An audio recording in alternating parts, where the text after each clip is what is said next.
हर परिस्थिति को ना दो तरीकों से देखा जा सकता है। अब मैं आपको एक छोटा सा प्रसंग बताती हूँ। ये प्रसंग मैं इसीलिए सुनाती हूँ क्योंकि मैंने भी अपने जीवन में हमेशा कहानियाँ, प्रेरक प्रसंग और गीत, हमारे बॉलीवुड के गीत पुराने बहुत अच्छे हैं, नए गीतों कम है, ऐसे नहीं कहती बुरे, कुछ गीत नए भी बहुत अच्छे हैं, लेकिन पुराने गीतों में खैर काफ़ी फिलॉसफी थी, बहुत अच्छे थे। वो हर परिस्थिति में आगे बढ़ने के लिए बहुत अच्छी सी प्रेरणा देते थे। तो इसलिए मैं इन तीन चीज़ों को ध्यान में रखते हुए ही आगे बढ़ी हूँ। एक प्रेरक प्रसंग, दूसरी कहानियाँ और तीसरे गीत। गुरुदेव तो श्रेष्ठ हैं, गुरु शक्तियाँ सर्वोच्च हैं, वो आत्मा की बात है, लेकिन इस देह की बात करें तो ये तीन चीज़ें थी जिन्होंने मुझे अपने जीवन में बहुत प्रेरणा दी। तो मैं एक प्रसंग आपको सुनाती हूँ कि एक बार दो सखियाँ, आज के ज़माने की दो फैमिली फ्रेंड्स थे।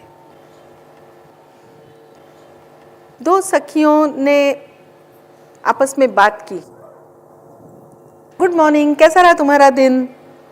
दूसरी ने कहा, अरे क्या बताऊँ, एकदम बोर था। पति आए, वो थोड़ा शॉपिंग के लिए गए थे, छुट्टी का दिन था, मतलब संडे गया था, सोमवार था, सोमवार को एक दूसरे को हेलो हाय कर लिया, गुड मॉर्निंग कर लिया। क्या बताऊँ, कल का दिन बहुत बेकार गया। पति गए थे थोड़ा शॉपिंग के लिए, कुछ सामान वामान लाना था, लेने के लिए गए थे। मैंने खाना वाना तैयार रखा, खाना खाया और सो गए। शाम को उठे तो दोस्तों के घर चले गए, फिर वापस आए, मैंने खाना बनाया, खाना खा करके सो गए। मैं तो दिन भर बहुत बोर हो गई। तेरा दिन कैसा रहा? बोले अरे मेरा दिन एकदम फैंटास्टिक। तो बोले क्यों, क्या हुआ? तो बोले अरे क्या बताऊँ, कल तो सुबह उठते से पतिदेव ने चाय तैयार करके मुझे दी, मैंने चाय पी। बोले अरे वाह, उन्होंने चाय बना के दी? बोले हाँ, इतने दिनों में कभी नहीं दी थी, लेकिन कल सुबह ना उन्होंने मुझे चाय बना के पिलाई, मुझे बहुत अच्छा लगा, उन्होंने चाय बना करके पिलाई। फिर बोले कि आज ना हम लोग सुबह के नाश्ते से लेकर के तो शाम तक हम लोग घूमेंगे और आज हम लोग सारी आउटिंग करेंगे, बाहर घूमेंगे। तो इसलिए फिर हम लोग बाहर गए, जा कर के अच्छा गर्मा गर्म बाहर नाश्ता खाया, इतना मज़ा आया। दिन भर हमेशा हम ही बनाते रहते हैं और फिर सबको खिला करके हम लोग ठंडा खाना खाते हैं, मतलब ठंडा नाश्ता, अपनी बारी आती तब तक सब ठंडा हो जाता है।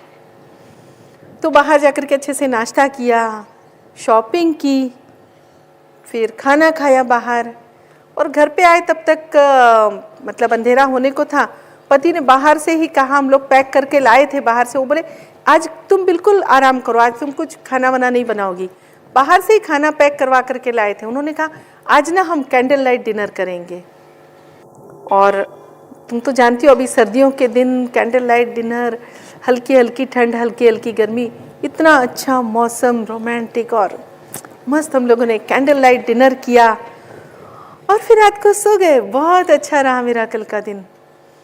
तो बोली अच्छा, चलो बहुत अच्छा है, चल तेरा दिन अच्छा गया, तेरी बातें सुन के मुझे भी अच्छा लगा, चलो अब आज के काम में लगते हैं। तो उन्होंने फ़ोन रखा। अब उनके दोनों पतियों की बातें हुई। पति ने आपस में बात की, कैसा रहा तुम्हारा दिन? तो जो पहली का पति था, जिसने कहा ना मेरा दिन बोर गया, उसका पति था, उसने कहा अरे फैंटास्टिक, बहुत अच्छा। वो क्या था, थोड़ा सामान वामान लाना था, पत्नी ने लिस्ट दी थी, सामान ला करके दे दिया, खाना वाना खाया, छुट्टी का दिन था, मस्त लंबी तान के सोया। शाम को उठा, बहुत दिनों से दोस्तों से नहीं मिला था, सब दोस्तों से मिल करके आया और बहुत मज़ा आया। और तुम्हारा दिन कैसे रहा? तो उसने कहा नहीं मेरा दिन भी ठीक ही था। तो क्या हुआ, एक्चुअली मैं इलेक्ट्रिसिटी का बिल भरना भूल गया था, तो घर में लाइट नहीं थी।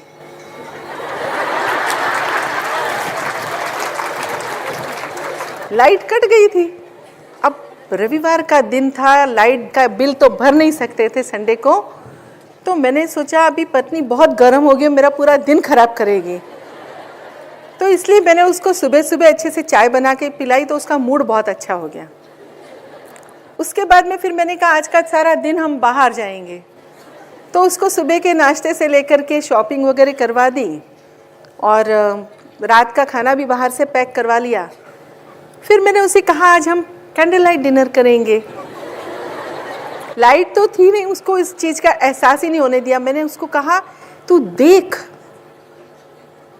प्रकाश होता है तो हमारा चित्त बहुत जगह जाता है, क्योंकि सारी चीज़ें दिखती हैं। जब केवल कैंडल लाइट होती है, दीपक का प्रकाश होता है, तो सिर्फ तुम दिखती हो और मैं दिखता हूँ। और मैं नहीं चाहता हूँ कि हम दोनों के बीच में कोई भी आए। तो आज ना हम बिल्कुल भी लाइट नहीं जलाएंगे। आज हम दीपक की रोशनी में सिर्फ तुम मुझे देखो, मैं तुम्हें, और हम दोनों आपस में बातें करेंगे। और फिर हम लोगों ने भोजन किया, थोड़ी देर चांदनी रात का आनंद लिया, और उसके बाद थोड़ी ठंड पड़ गई थी। फिर हम लोग घर में आए और फिर हम सो गए। तो दिन ठीक ही गुजरा। अभी मैंने बिल भर दिया है तो श्रीमती जी बिल्कुल गर्म नहीं होंगी। तो किसी भी परिस्थिति को बहुत सुखद बनाया जा सकता है। ये जो दूसरे पति का परसेप्शन था ना, जो भी सारी प्रोग्रामिंग की, जो कुछ भी किया, हमारे जीवन में भी कई बार ऐसी घटनाएं आती हैं। तो हमें इस बात को लेकर के रोने की आवश्यकता नहीं है कि अरे आज तो लाइट ही नहीं है, सारा दिन क्या करें। हम भी अपना दिन खूबसूरत बना सकते हैं। तो हमारे जीवन में भी कभी ऐसा समय आ सकता है कि पैसों की कमी हो, तब भी हम अपना जीवन खुश बना सकते हैं, सुखमय बना सकते हैं। कोई एक दिन ऐसा भी हो सकता है कि गैस का सिलेंडर समाप्त हो गया, दूसरा सिलेंडर भी नहीं है, और कहीं पड़ोसी से भी मिल नहीं रहा है। वैसे तो गुजरात में सब जगह लाइन आ गई है गैस की, लेकिन इन केस ऐसा हुआ, क्योंकि एक बार ऐसा मेरे साथ हो चुका है। गुजरात में नहीं, हम लोग जब नॉर्थ ईस्ट में थे तब की बात बताती हूँ। तो वहाँ पे हुआ था। वहाँ पे कैसा था, नॉर्थ ईस्ट में थे हम लोग, तो बारिश के दिनों में लैंडस्लाइडिंग हो जाती थी।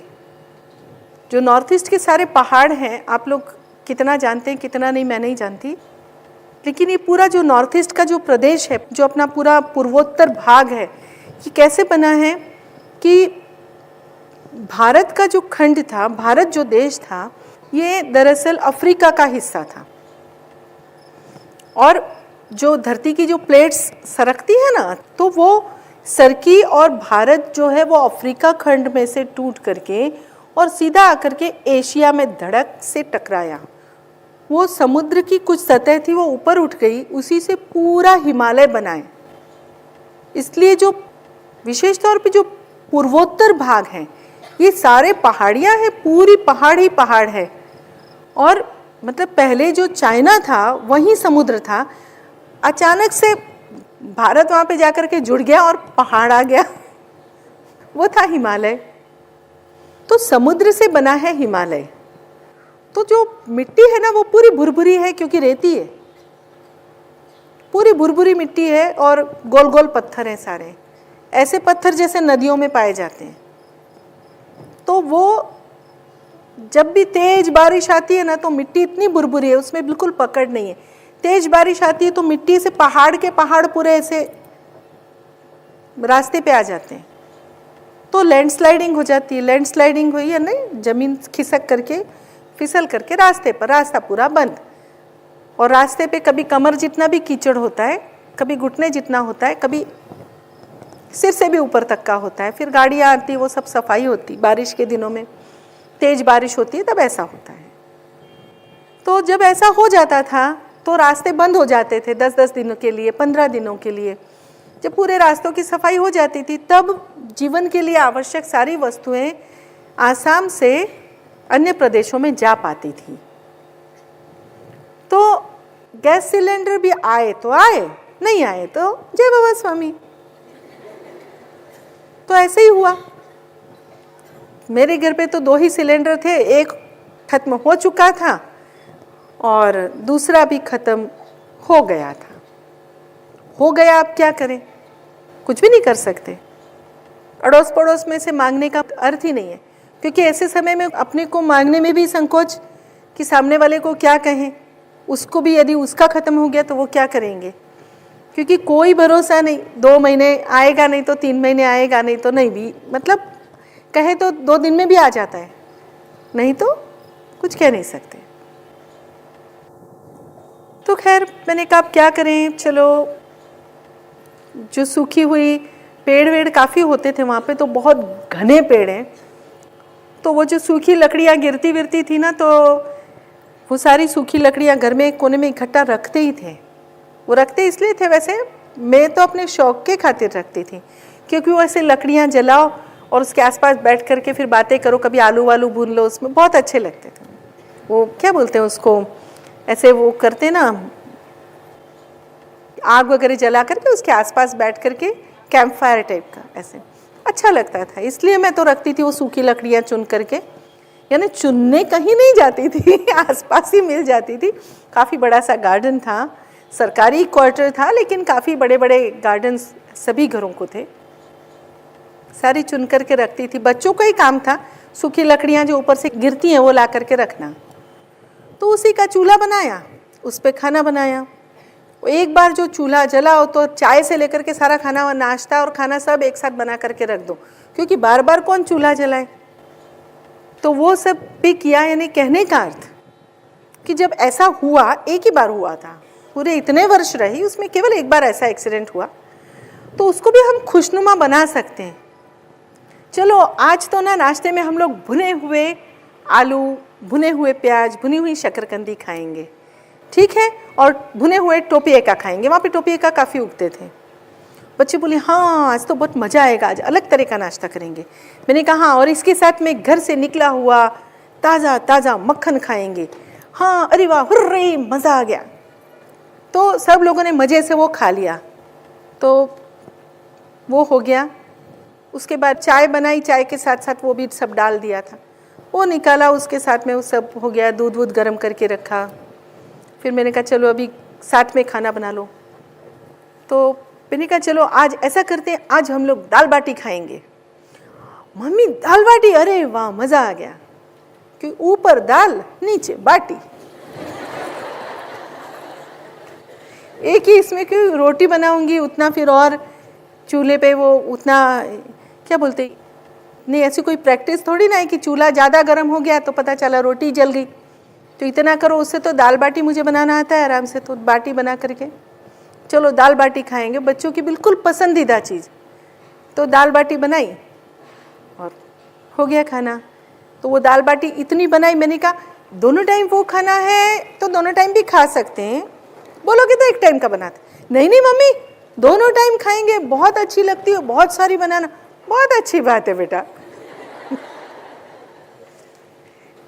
फिर शाम के लिए थोड़े और मूंग वगैरह भी थोड़े अंकुरित करके रखे थे, वो भी स्टीम कर लिए, उसका अच्छा सा सैलड बना लिया कि थोड़ा सा चेंज, वही दाल बाटी जैसा भी ना रहे। कहने का अर्थ उस दिन को हम लोगों ने पिकनिक डे जैसा मना लिया और मज़े किए। ईश्वर की कृपा थी कि संडे था। उसके बाद में फिर रविवार की छुट्टी थी, शाम को मैं निकली। मैंने कहा अब क्या करें, कहाँ जाए। कहा चलो ऐसे करती हूँ, दुकानें तो वहाँ खुली रहती थी, कोई परेशानी नहीं थी रविवार की।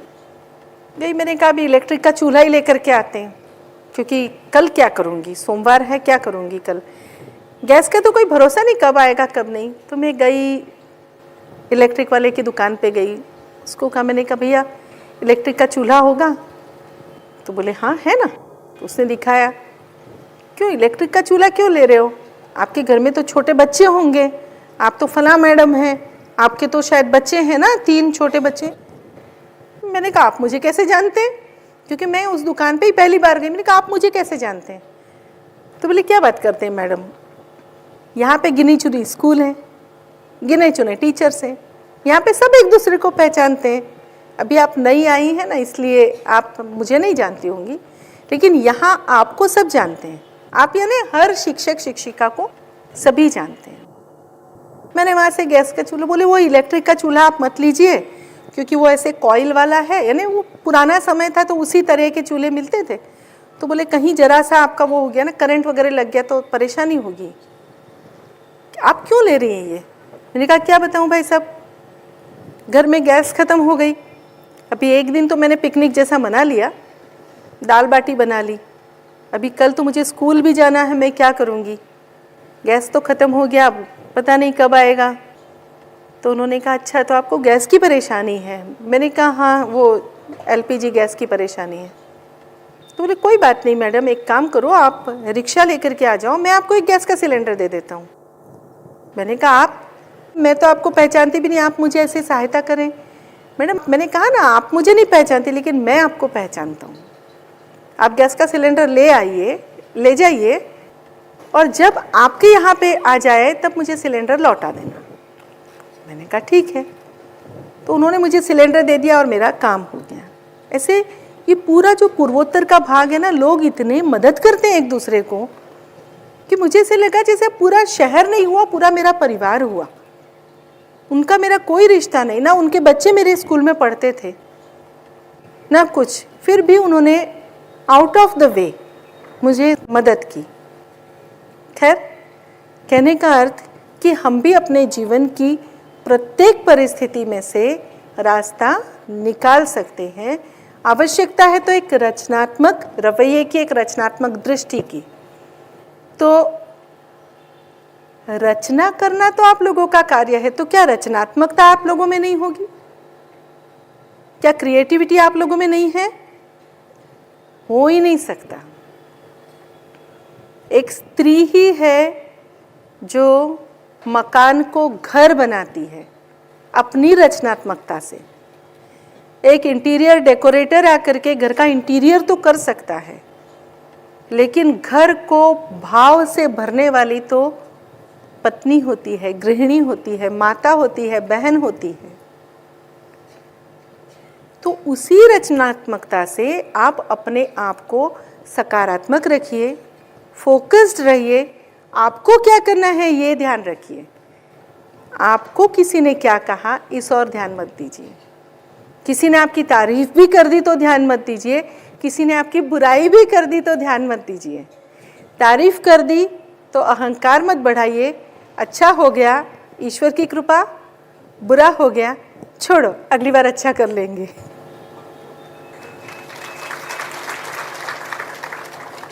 लेकिन छोड़ो का अर्थ आप लापरवाह मत बनिए, क्योंकि ये आज की जनरेशन की परेशानी है कि छोड़ो ठीक है, चलता है, हो जाता है, लेकिन अगली बार हम रिपीट नहीं करेंगे। ये बात मैं सिर्फ लापरवाह लोगों से कर रही हूँ, लेकिन वो लापरवाह आप नहीं होंगे ऐसा विश्वास रखती हूँ। और होंगे भी तो आज तक होंगे, कल से नहीं होंगे। इतना तो बदल आएगा ही, इतना तो चेंज आएगा ही सभी में। तो आप जब सकारात्मक दृष्टि से सिर्फ ये सोच के चलेंगे कि अब मुझे क्या करना है, क्या करना है, क्या कार्य है, मैं किस लिए आई हूँ, मैं क्यों आई हूँ, क्या उद्देश्य लेकर आई हूँ, जब इस बात को याद करते रहेंगे कि मैंने जन्म ही क्यों लिया था, इस उद्देश्य को याद करके चलेंगे तो कभी भी पथभ्रष्ट नहीं होंगे।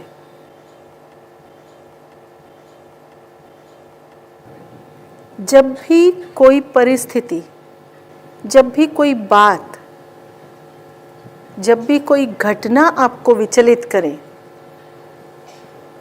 तो केवल अपनी दृष्टि उस उद्देश्य की ओर रखिए कि आपने ईश्वर के पास से ये देह मांगी थी, ये सारी परिस्थितियां मांगी थी, अच्छी भी और बुरी भी, ताकि आप मध्य में रह सकें, आप संतुलित रह सकें। बुरी परिस्थितियां आपको बूस्टअप करती हैं अच्छा कार्य करने के लिए, आप में जुझारूपन लाने के लिए, और बुरी घटनाएं ही घटित होती हैं हमें सही मार्ग पर लाने के लिए। क्योंकि जब भी हम गलत मार्ग पर होते हैं ना, तो ईश्वर बराबर हमें डंडा लगाता है। यदि हम सही मार्ग पर हैं तो हमें कभी भी डंडा नहीं लगेगा। यदि परिस्थितियों की मार पड़ी तो इसीलिए क्योंकि हम गलत रास्ते पर थे। तो जो डंडा पड़ा उसके लिए भी उस ईश्वर को धन्यवाद दीजिए कि ईश्वर आपने मुझे वो परिस्थिति दी, इसीलिए मैं यहाँ रही। जो भी परिस्थिति मिली उसके लिए सकारात्मक रहिए, धन्यवाद ही दीजिए। जब आप फोकस्ड होंगे, जब आप सही मार्ग पर होंगे, जब आप सक्रिय होंगे, आत्मा से भी देह से भी, तभी आप उस गंतव्य तक पहुंच पाएंगे जिसके लिए आपने जन्म लिया था।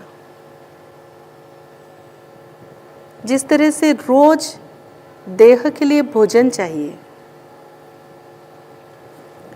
जिस तरह से रोज तृष्णा शांत करने के लिए, प्यास बुझाने के लिए जल की आवश्यकता होती है,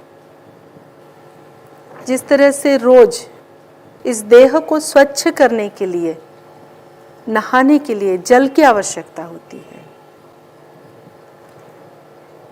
जिस तरह से इस देह को जीवित रखने के लिए प्राणवायु की आवश्यकता होती है, उसी तरह से इस आत्मा को गति देने के लिए, आत्मा को उसी मार्ग पर आगे बढ़ाने के लिए, आत्मा को उस गंतव्य तक पहुंचाने के लिए नियमित ध्यान की आवश्यकता है, पूर्ण समर्पण की आवश्यकता है और इस देह रूपी मैं के विलीनीकरण की आवश्यकता है। देह को विलीन हो जाने दीजिए, आत्मा को गुरु शक्तियों के साथ जुड़ने दीजिए। जब तक देह रहेगी, जब तक मैं रहेगा, मैं का अहंकार हो या मैं का अपराध बोध हो, तब तक आत्मा गुरु शक्तियों के साथ जुड़ ही नहीं सकती। उस जुड़ाव के लिए आत्मा को देह से मुक्त कीजिए। देह से मुक्त अर्थात भावनाओं से मुक्ति, देह की भावना से मुक्ति। देह ने जो कार्य किए वो देह ने किए। ईश्वर ने एक भेंट स्वरूप देह दी थी, देह ने उसी के परिणाम स्वरूप कुछ कार्य किए, वो उस ईश्वर को उपहार स्वरूप देने के लिए। किंतु आत्मा उस परमात्मा के साथ विलीन हो, आत्मा उन गुरु शक्तियों के साथ जुड़ी रहे, आत्मा सद्गुरु के प्रति समर्पित रहे, सद्गुरु के माध्यम से गुरु शक्तियों से जुड़ी रहे, न किसी मोह में बंधे, न किसी माया से उलझे, केवल और केवल मोक्ष के मार्ग पर बढ़े। इसके लिए आवश्यक है कि देह अपना कार्य करे, आत्मा समर्पित रहे, विलीन रहे उस माध्यम के प्रति, उन गुरु शक्तियों के प्रति। देह पत्नी है या देह पुत्री है, देह माता है या देह मित्र है, देह सखी है, देह सहेली है, देह क्या है, इससे कोई अंतर नहीं है।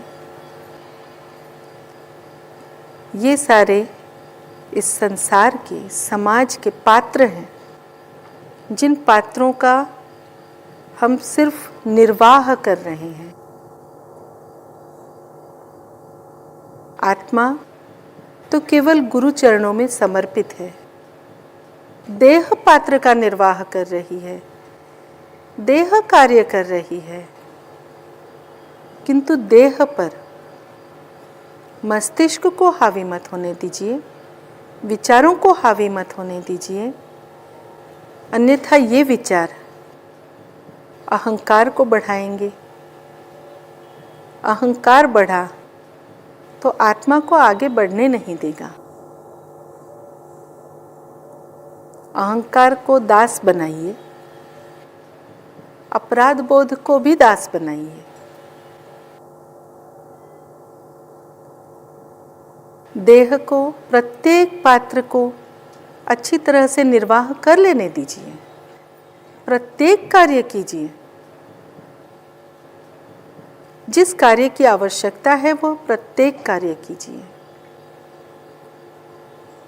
निर्विकार होकर करिए, निर्विचार होकर करिए, गुरु आज्ञा समझकर करिए।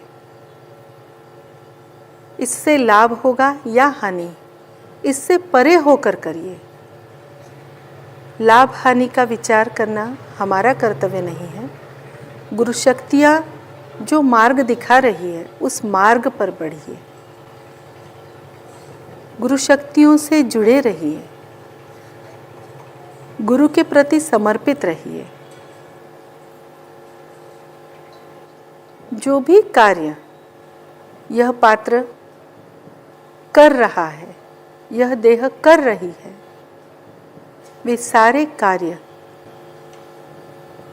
परमात्मा को समर्पित कीजिए, गुरुदेव को समर्पित कीजिए। उस परमात्मा ने जन्म दिया, उस परमात्मा ने देह दी। गुरु शक्तियों के आशीर्वाद से, गुरु शक्तियों के प्रयास से आत्मा जागृत हो पाई। आत्मा को एक मार्ग मिला। इस मार्ग पर चलते रहना है। जब इस मार्ग की ओर दृष्टि होगी तो कभी भी कोई विचार आ ही नहीं सकता, ना ही मोह का बंधन होगा, माया का बंधन होगा जो हमें उलझाए। क्योंकि मोह, माया ये सभी उन पात्रों का हिस्सा है और ये पात्र देह निर्वाह कर रही है। आत्मा देह से लिप्त नहीं है। आत्मा वाहन की स्वामिनी है। आत्मा जहाँ चाहे इस वाहन को जाना ही होगा। वाहन अपनी इच्छा से नहीं जा सकता, आत्मा ही नियंत्रित करेगी। आत्मा के ही नियंत्रण में आगे बढ़ना है। आत्मा के द्वारा ही संचालन होगा और यह आत्मा आगे बढ़ने की शक्ति केवल गुरु शक्तियों से प्राप्त करेगी। और आत्मा अकेली नहीं है, गुरु शक्तियां हैं साथ में, गुरु शक्तियों का कवच है साथ। आत्मा कहाँ अकेली है? तो डर किस बात का है? किस बात से हम डर रहे हैं? क्यों समर्पित नहीं हो पा रहे हैं? क्या कोई विचार मार्ग में बाधक है? तो ये विचार तो देह का होगा ना, और हम तो देह नहीं हैं, हम तो आत्मा हैं। जब हम आत्मा हैं तो विचारों से हमारा क्या लेना देना? हमें तो केवल नदी के माध्यम से महासागर में विलीन होना है। महासागर राह देख रहा है हमारी, और हम एक एक कदम बढ़ते जा रहे हैं महासागर की ओर। किंतु कहीं उत्सुकतावश किसी विचार में बहकर कहीं नदी से अलग तो नहीं हो रहे? विचार में नहीं बहेंगे। हम देह नहीं हैं, हम आत्मा हैं। नदी हमारा समूह है, आत्माओं का समूह वह नदी है। और नदी की सामूहिकता में जुड़कर ही हम सद्गुरु रूपी महासागर में, गुरु शक्तियों के महासागर में मिलने जा रहे हैं। जब इतनी आत्माओं का समूह है, सामूहिकता है, एक ही इच्छा, गुरु मार्ग पर चलना, इसी शुद्ध इच्छा से इस देह ने गुरु चरणों में स्वयं को समर्पित किया है। तो आत्माओं का ये समूह हमें इस सामूहिकता के माध्यम से सद्गुरु रूपी महासागर में विलीन होने के लिए बुला रहा है। बस बढ़ते जाना है, बढ़ते हुए उस गुरु शक्तियों के महासागर में अपने आप को विलीन करना है। नदी का अस्तित्व भी समाप्त हो जाए तभी महासागर बनेगा, और बूंद का अस्तित्व नदी में मिल जाए तभी नदी बनेगी। तो प्रारंभ बूंद से है, आत्मा से है। आत्मा सामूहिकता रूपी नदी में मिले और सामूहिकता की नदी सद्गुरु के महासागर में मिले तो हम सब महासागर ही हुए। महासागर में गुरु शक्तियों के साथ हम प्रत्येक समय में जुड़े रहे हैं। केवल जानते नहीं हैं कि ये जुड़ाव कभी था, क्योंकि जानना बुद्धि से है, जानने का कार्य बुद्धि कर रही है। जानने का कार्य यदि आत्मा करती तो आत्मा तो जानती है। आत्मा सदैव से थी, वो सदैव से ही महासागर का हिस्सा थी, कभी भी उससे भिन्न नहीं हुई। भिन्न तब हुई जब उस आत्मा को देह ने बांधा, जब आत्मा पर देह भारी हुई, जब आत्मा से देह बड़ी हो गई। भला महासागर से कभी देह बड़ी हो सकती है? हो ही नहीं सकती। जब हम महासागर हैं तो देह का यहाँ क्या काम? और जब देह का कुछ कार्य ही नहीं है, हम सब गुरु शक्तियों के माध्यम के साथ ही सदैव हैं, तो आगे कुछ भी कार्य नहीं है। कार्य है तो देह का। देह आत्मा के नियंत्रण में रहे, आत्मा के मार्गदर्शन में चले तो देह भी निश्चिंत रहेगी। देह निश्चिंत रही तो कार्य भी संतुलित होंगे। कार्य संतुलित हुए तो समाज भी संतुलित ही होगा। समाज संतुलित हुआ तो समाज की प्रत्येक इकाई संतुलित होगी। प्रत्येक इकाई संतुलित हुई तो उसमें स्त्रियां हो या पुरुष हो, सभी संतुलित ही होंगे, और संतुलित समाज में कोई बुराई रह ही नहीं सकती। तो इस महासागर में अपने आप को सदैव रखिए।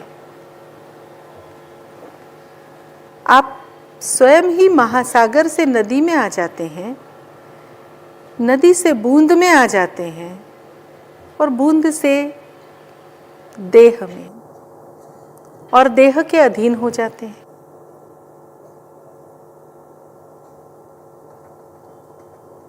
देह के अधीन होना हमें असंतुलित करता है और संतुलित होने के लिए पुनः समर्पित होना होता है। समर्पित होते हुए ही बूंद से नदी, नदी से महासागर, यही प्रक्रिया कर रहे हैं। किंतु इस प्रक्रिया का अंत कब?